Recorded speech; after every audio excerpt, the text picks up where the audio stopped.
O Caminho dos Reis, por Brandon Sanderson. Capítulo 73. Confiança. O frio clima da primavera finalmente havia retrocedido ao verão.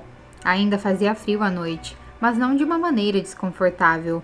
Kaladin estava na área de concentração de Dalinar Kholin, olhando para leste, para as planícies quebradas.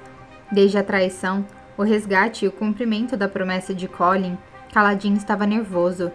Liberdade, comprada com uma espada fractal, parecia impossível. Sua experiência de vida o ensinara a esperar uma armadilha. Ele estava com as mãos juntas às costas, com Sil sentado em seu ombro. Será que ouso confiar nele? Perguntou em voz baixa. Ele é um bom homem, respondeu Sil. Eu o vigiei, apesar daquela coisa que carregava. Que coisa? A espada fractal. Por que você se incomodava com ela? Não sei, disse ela, envolvendo o corpo com os braços. Ela só me parece errada. Eu a detesto. Estou feliz que ele tenha se livrado dela. Faz dele um homem melhor. Nomon, a lua intermediária, começou a acender. Brilhante e azul pálida, banhava o horizonte com seu fulgor. Em algum lugar do outro lado das planícies, estava o fractário parchindiano que Kaladin havia enfrentado. Ele havia golpeado o homem na perna por trás. Os parchindianos que assistiam não haviam interferido no duelo e evitaram atacar os carregadores feridos. Mas Kaladin havia atacado um de seus campeões, da maneira mais covarde possível, metendo-se em uma luta. Ele estava incomodado com o que havia feito, e isso o frustrava. Um guerreiro não podia se incomodar com quem atacava, ou como. A sobrevivência era a única regra do campo de batalha. Na verdade, sobrevivência e lealdade. E ele, às vezes, deixava inimigos feridos viverem, se não fossem uma ameaça. E salvava jovens soldados que precisavam de proteção e nunca fora bom em fazer o que um guerreiro devia fazer. Naquele dia, ele havia salvado um grão-príncipe, outro Olhos Claros, e junto com ele, milhares de soldados. Salvara-os matando parchindianos. É possível matar para proteger? Perguntou Kaladin em voz alta. Não é uma contradição? Eu não sei. Você agiu de modo estranho na batalha, disse Kaladin, voando ao meu redor. Depois disso, você partiu. Não a vi mais.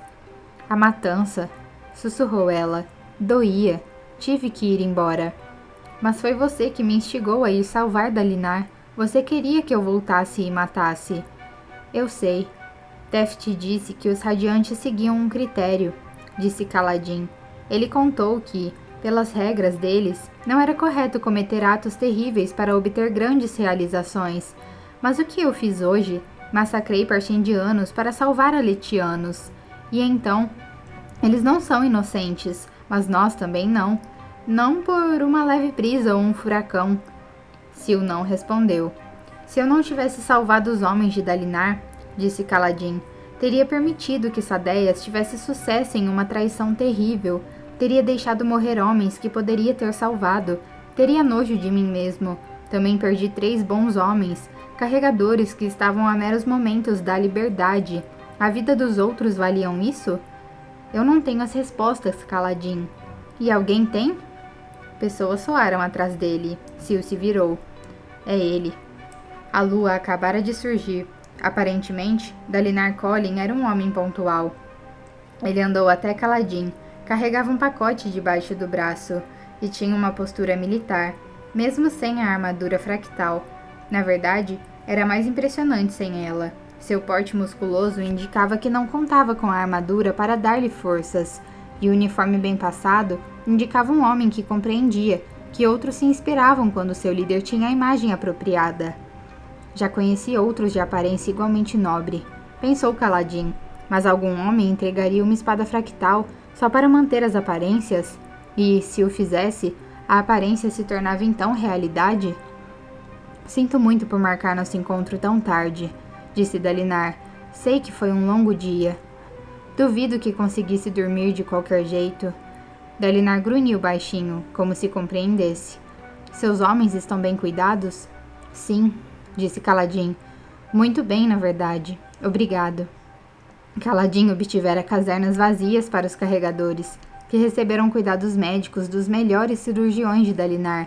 Foram atendidos antes dos oficiais Olhos Claros. Os outros carregadores, que não eram da Ponte 4, aceitaram Kaladin imediatamente como seu líder, sem deliberação alguma sobre o assunto. Dalinar assentiu. Quantos você imagina que vão aceitar minha oferta de uma bolsa e uma liberdade? Um bom número dos homens das outras equipes vai aceitá-la, mas aposto que um número ainda maior vai recusar. Carregadores de pontes não pensam na fuga ou na liberdade. Eles não saberiam o que fazer da vida. Quanto à minha equipe, bem, tenho a impressão de que eles vão insistir em fazer o mesmo que eu. Se eu ficar, eles ficam. Se eu partir, eles partem. E o que você vai fazer? Ainda não decidi.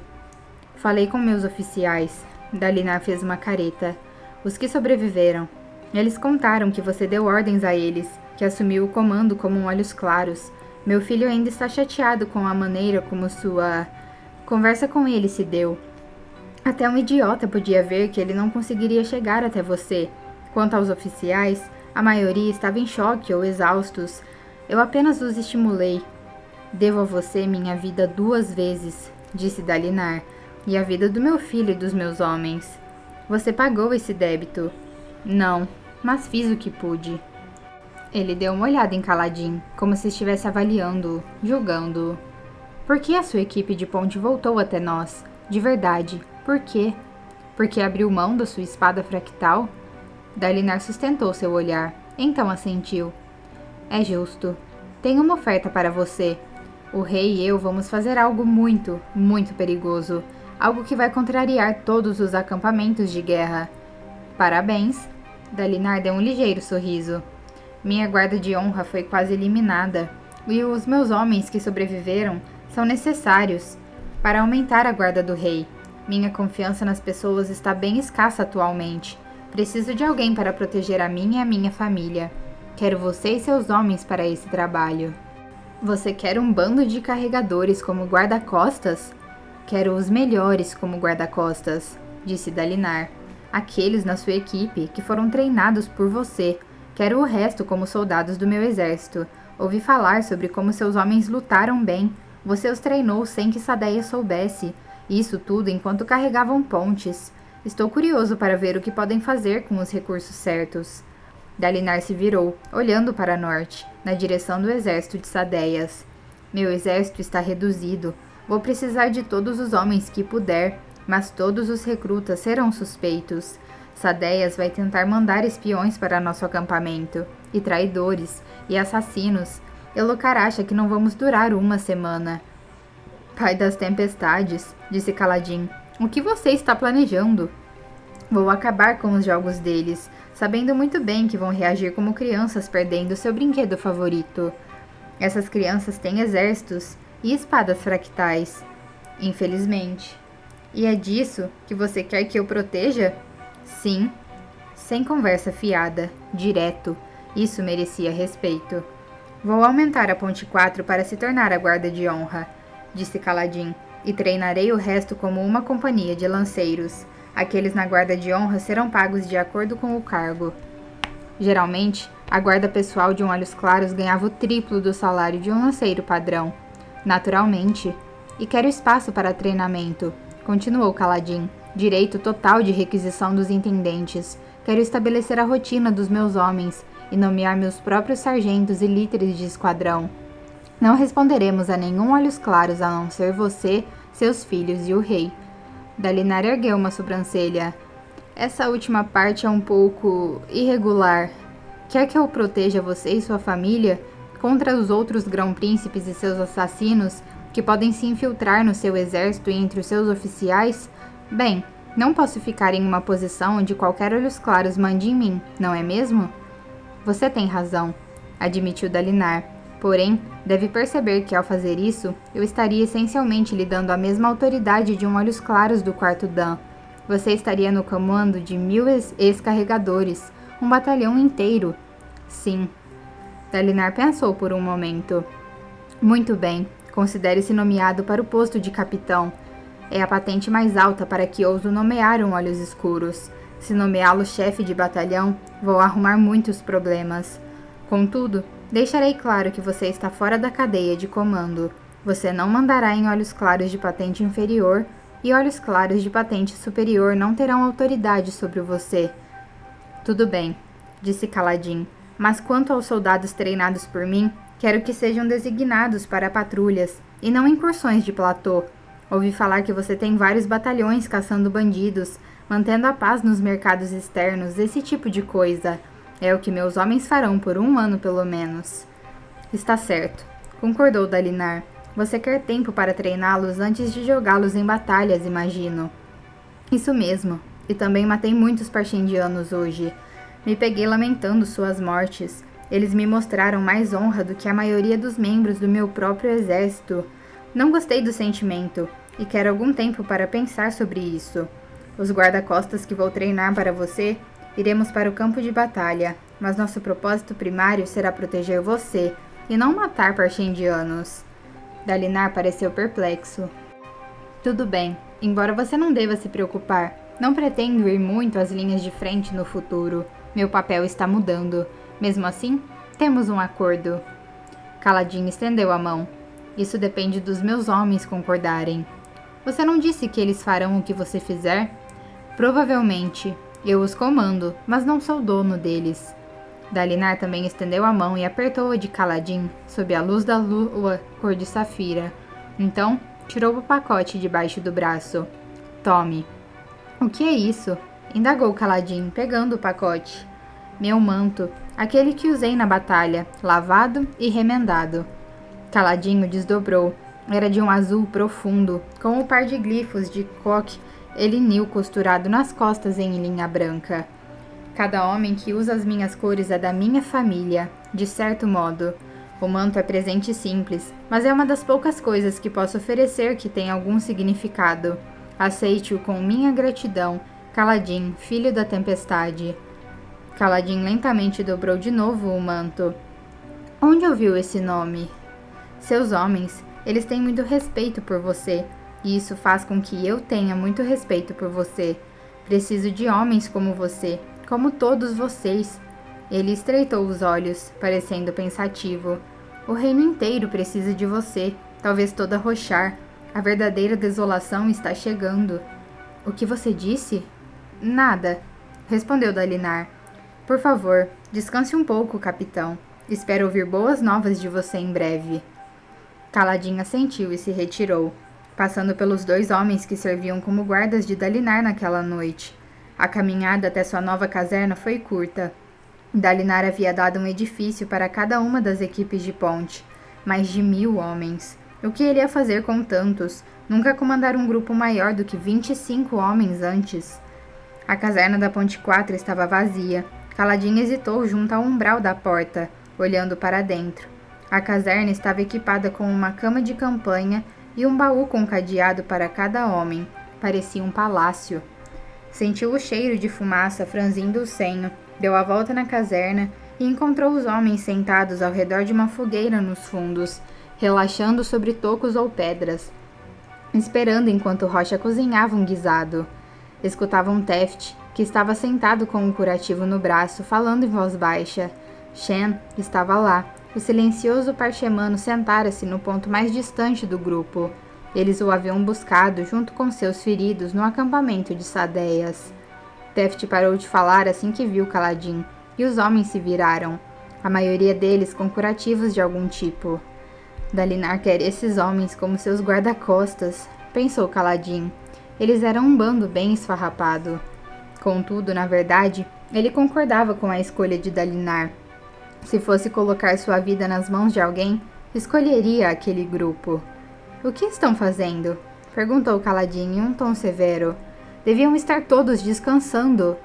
Os carregadores se entreolharam. É que, disse Moash, não parecia certo ir dormir antes de fazermos... Bem, de fazermos isto. Difícil dormir em um dia assim, Gancho, acrescentou Loupen. Fale por você, Scar bocejou, a perna ferida repousando em um toco.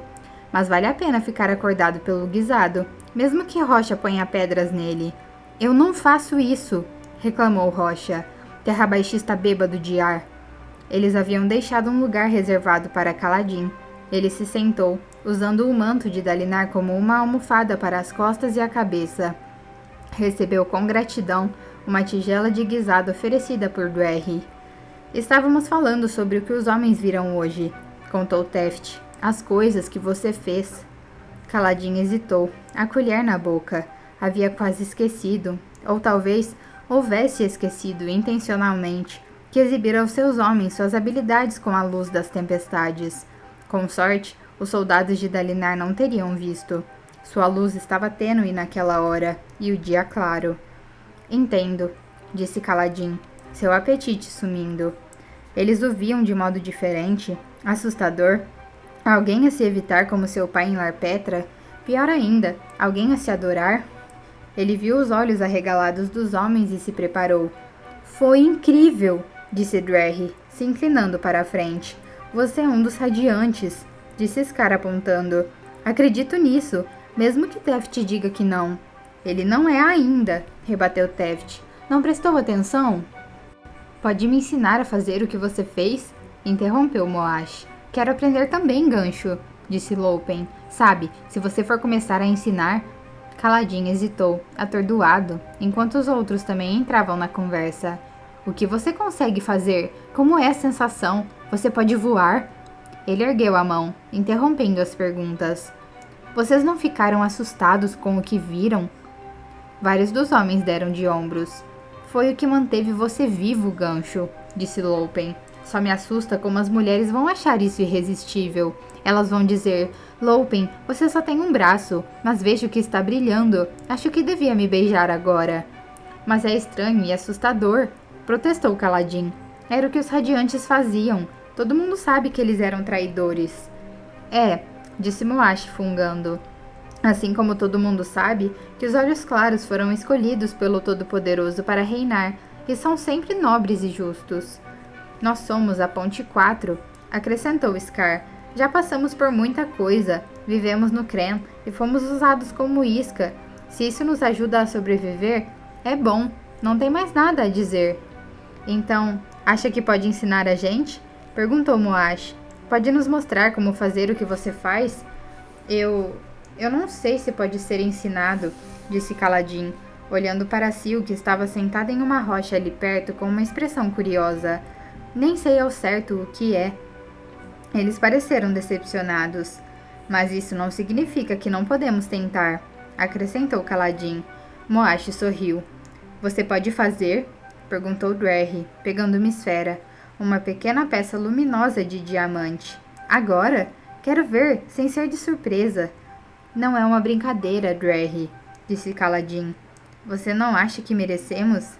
Sigizil inclinou-se para a frente na sua pedra. Kaladin fez uma pausa. Então, hesitante, estendeu o dedo e tocou na esfera. Ele inspirou rapidamente. Extrair a luz estava se tornando cada vez mais natural. A esfera escureceu. Luz das tempestades começou a ecoar da pele de Kaladin. E ele respirou normalmente, para fazê-la emanar mais rápido, tornando-a mais visível. Rocha pegou um velho cobertor rasgado, usando como material para acender a fogueira, e jogou-o sobre o fogo, perturbando o espreno de chama e criando alguns momentos de trevas, antes que as chamas consumissem o tecido. Naquela escuridão, Kaladin brilhou, pura luz branca emanando da sua pele. Raios! Balbuciou Dwerry. Então, o que você consegue fazer com isso? Indagou Scar, ansioso. Você não respondeu. Não sei ao certo, disse Kaladin com a mão estendida. O brilho esmoreceu em um instante, e o fogo queimou através do cobertor, iluminando todos eles novamente. Só sei disso há algumas semanas. Posso atrair flechas na minha direção e fazer com que pedras fiquem grudadas. A luz me torna mais forte e mais rápido, e cura minhas feridas. Muito mais forte? Indagou Sigizil. Quanto peso as pedras aguentam depois que você as coloca? E por quanto tempo elas permanecem grudadas? Quão mais rápido você se torna? 2 vezes mais rápido? 1/4 a mais da velocidade normal? A que distância uma flecha deve estar para que você possa atrair ela na sua direção? E pode atrair outras coisas também? Kaladin ficou atônito. Eu não sei. Bem, parece bastante importante saber esse tipo de coisa. comentou Scar, esfregando o queixo. Podemos fazer testes. Rocha cruzou os braços sorrindo. É uma boa ideia. Talvez nos ajude a descobrir como nós também podemos aprender, observou Moash. Não é uma coisa que se aprende. Rocha balançou a cabeça. É de Oletental, só para ele. Você não tem como ter certeza, protestou Teft. Você não tem como ter certeza de que eu não tenho certeza. Rocha sacudiu uma colher na direção dele. Como seu guisado? Kaladin levantou as mãos. Vocês não podem falar disso para ninguém, homens. As pessoas vão ficar com medo de mim. Talvez achem que tem alguma relação com os esvaziadores ou os radiantes. Preciso que vocês jurem. Kaladin os encarou, um a um, e eles assentiram. Mas queremos ajudar, disse Scar. Mesmo que não possamos aprender, isso faz parte de você, e você é um de nós. Ponte 4, certo? Kaladin olhou para os rostos entusiasmados, e não pôde deixar de concordar. Sim, vocês podem ajudar. Excelente, disse Sigizil. Vou preparar uma lista de testes para avaliar velocidade, precisão e força desses vínculos que você pode criar. Temos que descobrir uma maneira de determinar se há algo mais que você possa fazer. Jogá-lo de um penhasco, sugeriu Rocha. De que isso vai adiantar? Questionou Pete. Rocha deu de ombros. Se ele tiver outras habilidades, isso aí vai fazer com que apareçam, hein? Nada como cair de um penhasco para transformar um garoto em um homem. Kaladin fitou-o com uma expressão azeda, e Rocha gargalhou. Vai ser um penhasco pequenininho. Ele juntou o polegar e o indicador para mostrar uma pequena quantidade. Gosto demais de você para te jogar de um penhasco grande. Acho que está brincando, respondeu Kaladin, tomando uma colherada do guisado. Mas só por via das dúvidas, vou grudar você no teto hoje à noite para impedir que tente qualquer experimento, enquanto estou dormindo. Os carregadores riram. Só não brilhe forte demais enquanto estamos tentando dormir, hein, Gancho? Disse Lopen. Farei o possível. Ele engoliu outra colherada de guisado. O gosto estava melhor do que o usual. Será que Rocha havia mudado a receita? Ou era alguma outra coisa? Enquanto se recostava para comer, os outros carregadores começaram a conversar, falando de casa e do seu passado, coisas que antes eram tabu. Vários dos homens de outras equipes, feridos a quem Kaladin havia ajudado, até mesmo umas poucas almas solitárias que ainda estavam acordadas, foram se aproximando. Os homens da Ponte 4 deram-lhe as boas-vindas, passando o guisado e abrindo espaço. Todos pareciam tão exaustos quanto Kaladin, mas ninguém falou em ir dormir. Ele podia entender o motivo agora. O fato de estarem juntos, comendo o guisado de Rocha, ouvindo a conversa tranquila enquanto o fogo crepitava, enviando faíscas amarelas dançando no ar. Isso era muito mais relaxante do que o sono poderia ser. Kaladin sorriu, se recostando, olhando para cima rumo ao céu escuro e à grande lua cor de safira. Então, fechou os olhos escutando. Mais 3 homens estavam mortos. Malop, Jack Sem Orelha e Narme. Kaladin havia falhado com eles, mas ele e a Ponte 4 haviam protegido centenas de outros. Centenas que nunca teriam que carregar uma ponte de novo, que nunca precisariam encarar as flechas dos Parchendianos, nunca teriam que lutar novamente, se não quisessem. E de modo mais pessoal, 27 dos seus amigos sobreviveram, em parte devido ao que ele havia feito, e em parte devido ao próprio heroísmo deles. 27 homens estavam vivos. Ele finalmente conseguira salvar alguém. Por enquanto, era o bastante.